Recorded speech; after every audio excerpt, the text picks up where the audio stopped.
ایک اور صاحب نے لاہور سے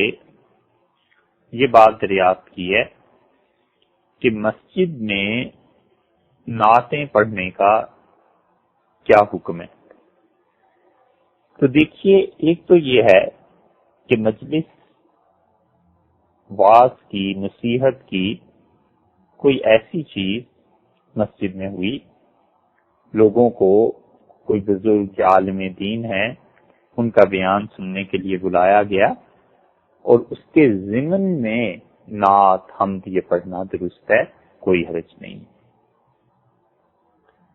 کیونکہ حضور اقدس صلی اللہ علیہ وسلم کی تعریف،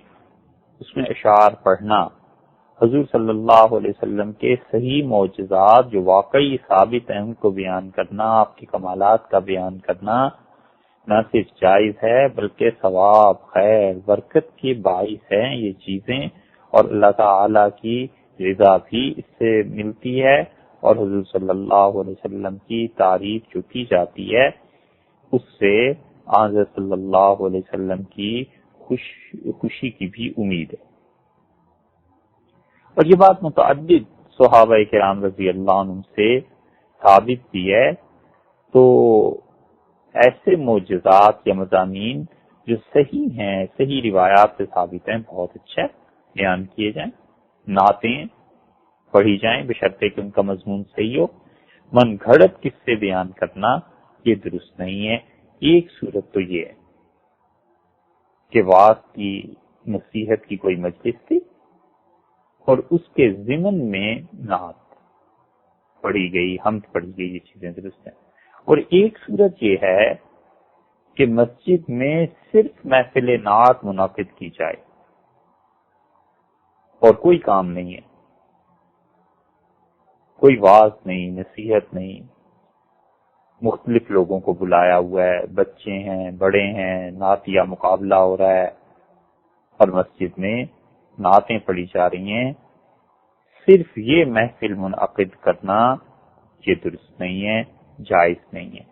حضور صلی اللہ علیہ وسلم نے مسجد میں ایسی چیز، ایک شخص اللہ کی حمد و ثنا ان چیزوں کو پڑھنا چاہتا تھا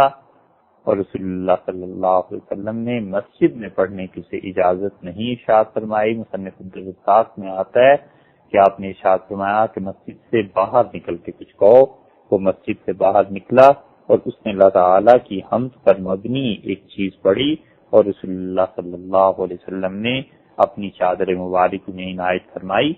یہ سب کچھ ہوا ہے، اور حضرت عمر رضی اللہ عنہ نے مسجد نبوی کے ساتھ ایک جگہ بنا دی تھی، اور حضرت عمر رضی اللہ عنہ نے فرمایا کہ اللہ کی اس عبادت، نماز وغیرہ کے علاوہ کسی نے کچھ اشعار اگر پڑھنے ہوں تو وہ مسجد سے باہر جا کر پڑھے۔ اس کے بعد محدثین، حتیٰ کہ حافظ ابن حجر عسقلانی رحمۃ اللہ علیہ جیسے آدمی نے جو چیز تحریر فرمائی ہے یہ ان کی تسامحات میں سے ہے۔ انہوں نے لکھا ہے کہ شاید ایسے اشعار ہوں گے جن کا پڑھنا جائز نہیں ہوگا، اس لیے سے عمر رضی اللہ عنہ نے اسے مسجد سے ان لوگوں کو نکالنے کا حکم دیا، لیکن یہ بات وزنی نہیں ہے۔ وجہ اس کی یہ ہے کہ خراب اشعار، جو اشعار اچھے نہ ہوں، وہ مسجد میں پڑھنے ناجائز ہیں، تو کیا مسجد سے باہر پڑھنے جائز ہیں؟ بری بات تو بری بات ہے، مسجد میں کرنی جائز نہیں ہے تو باہر بھی کرنی جائز نہیں ہے۔ اس سے معلوم ہوتا ہے کہ اشعار تو ٹھیک تھے،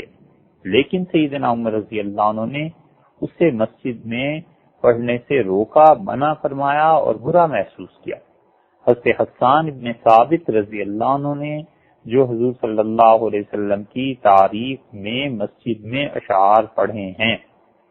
اس کے متعلق اسی لیے محدثین اور خاص طور پر حنفی فقہاء رحمہم اللہ یہ کہتے ہیں کہ یہ غالباً اسلام کے ابتدائی دور کا، اس دور کا واقعہ ہے جب مشرکین بھی مسجد میں آتے تھے، کیونکہ اصل بات یہ ہے کہ حضرت عمر رضی اللہ عنہ نے حضرت حسان ابن ثابت رضی اللہ عنہ کو منع فرمایا کہ وہ مسجد نبوی میں اشعار نہ پڑھیں، تو حضرت حسان بن ثابت رضی اللہ عنہ نے حضرت عمر رضی اللہ عنہ سے کہا کہ میں نے اس مسجد میں اشعار پڑھے ہیں ان کے سامنے جو آپ سے بھی اچھے تھے، یعنی رسول اللہ صلی اللہ علیہ وسلم جو سب سے اچھے تھے ان کے سامنے پڑھیں. اور حضرت حسان رضی اللہ عنہ نے حضرت ابو ہریرہ رضی اللہ عنہ کو کہا کہ امیر المومنین رضی اللہ عنہ کے سامنے گواہی دو کہ میں جو کہتا ہوں وہ سچ ہے. بات تو درست تھی، لیکن حضرت عمر رضی اللہ عنہ نے مسجد کے ساتھ ایک چبوترا بنوا دیا مسجد نبوی سے باہر، اور ارشاد فرمایا کہ جسے اشعار پڑھنے ہو، باتیں کرنی ہو، وہاں چلا جائے، مسجد نبوی میں یہ چیزیں نہ پڑھی جائیں. حضور صلی اللہ علیہ وسلم نے یہ حضرت حسان بن ثابت رضی اللہ عنہ سے کہا کب تھا جس کا یہ حوالہ دے رہے ہیں؟ حدیث میں آیا ہے کہ حضور صلی اللہ علیہ وسلم نے فرمایا کہ حسان میری طرف سے مشرکین کو جواب دے، اور آپ نے دعا مانگی اور ارشاد ہوا کہ اے اللہ، عرض کیا باری تعالیٰ کی بارگاہ میں کہ اللہ روح الامین جبریل امین روح القدس کے ذریعے حسان کی مدد فرما.